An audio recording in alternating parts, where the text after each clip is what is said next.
Bom, pessoal, saíram aí os números da arrecadação federal de 2016 e, como já era esperado, novamente São Paulo foi assaltado pelo governo federal brasileiro.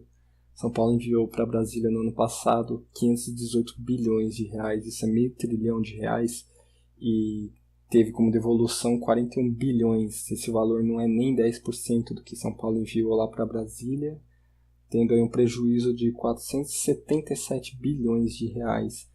E aí quando eu vejo essa situação se repetindo todos os anos, né, porque esse valor enviado por São Paulo é parecido com o dos anos anteriores, e aí eu me pergunto, e acredito que outras pessoas também se perguntem,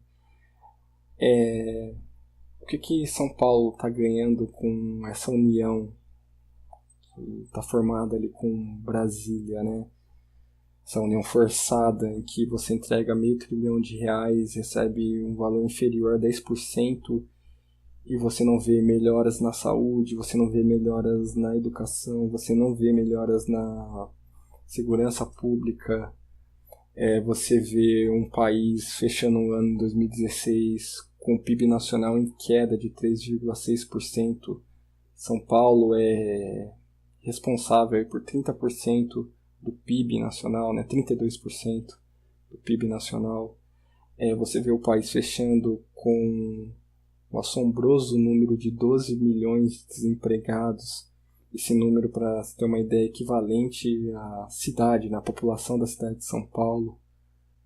Você vê o Brasil figurando entre os 10 piores do mundo no ranking de educação, ali lado a lado com Trinidad e Tobago, né? Na verdade abaixo de Trinidad e Tobago, Tailândia, Albânia, México, Líbano, Colômbia, Peru, Indonésia, Jordânia, entre outros.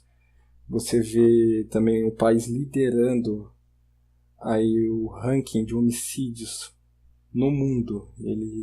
O Brasil está na frente de países que nesse momento estão em conflito, né?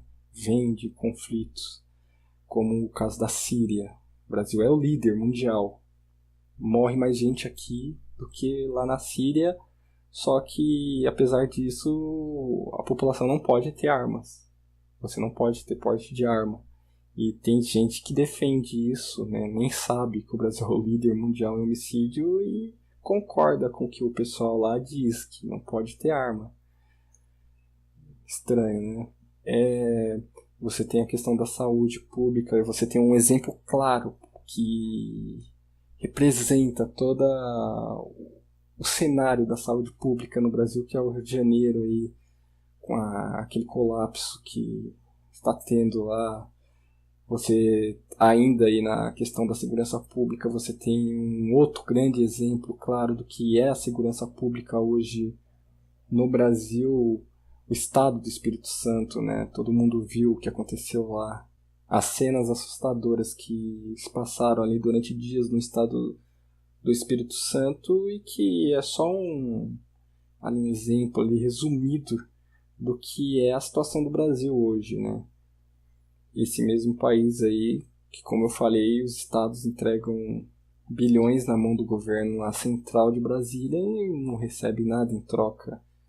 Esse dinheiro vai parar na mão de político corrupto, esquemas de corrupção que toda hora aparece no noticiário da TV, estampado em capas de jornais, em sites de notícias na internet.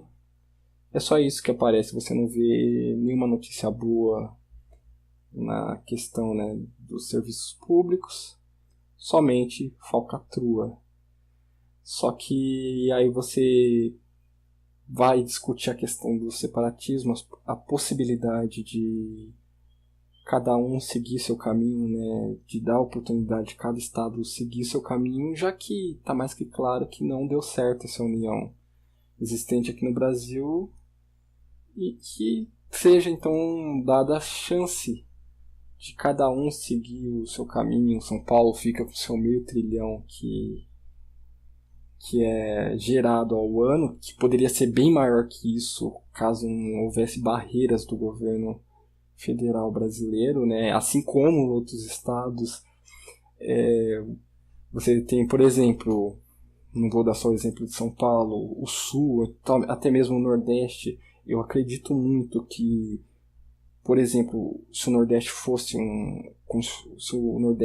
um país, por exemplo, eu acredito que o povo nordestino, os nordestinos já teriam dado um jeito ali na questão da seca, entende? Eu acho que como é o pessoal de lá que vive essa realidade, eles já teriam conseguido dar um jeito na questão da seca. E esse problema, só que esse problema foi transferido para a mão de Brasília, né, dos representantes que estão ali em Brasília. E tá bem claro que eles não querem resolver isso porque, de uma certa forma, isso garante votos para eles lá, né? Assim como os problemas daqui de São Paulo, os problemas no Sul, no Centro-Oeste, no Norte, também não são resolvidos porque, de alguma certa forma, isso pode gerar votos para a galerinha que tá lá, né? Então aqui no Brasil tem aquilo de... Na verdade, não é que não dá para resolver. Na verdade, não querem resolver e não deixam as outras pessoas tentarem. Quem quer resolver não deixa as pessoas resolverem. Tem que estar tudo em um estado de caos, né? E eu sei que tem muitas pessoas que ainda têm dificuldade de falar sobre separatismo com conhecidos, com familiares, com amigos, por ter receio, né, de as pessoas entenderem de uma forma errada qual é a real intenção do separatismo, porque quando a mídia geralmente abordou a questão de separatismo no Brasil, sempre foi de uma maneira tentando denegrir, ligando o separatismo com coisas absurdas como xenofobia ou ideias ainda mais absurdas, quando na verdade não é nada disso. Muito do que o separatismo defende aqui no Brasil hoje está relacionado à exploração que os estados, alguns estados sofrem de Brasília sobre a completa falta de autonomia. Então a melhor forma mesmo de quebrar essa barreira que foi criada ao longo dos anos, né, desde a era Vargas, é falando sobre separatismo, mesmo que as pessoas não entendam de início. Quanto mais for falando, mais for debatendo, mais pessoas irão se interessar, né? As pessoas verão que não tem nada a ver com aquilo que a mídia costuma dizer que é, né? Então eu vou encerrando esse vídeo. Obrigado por quem teve paciência e ouviu até o final. Provavelmente teremos mais vídeos igual a esse, abordando outros temas relacionados ao separatismo, mas também à política no Brasil. E é isso.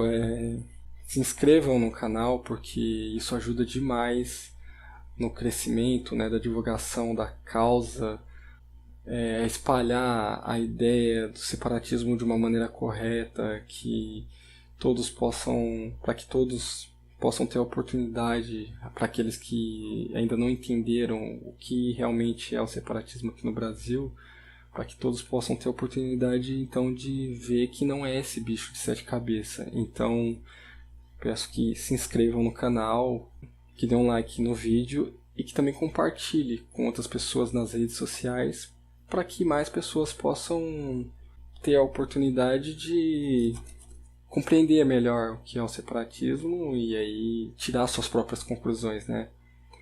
Então por hoje é só e valeu, até a próxima.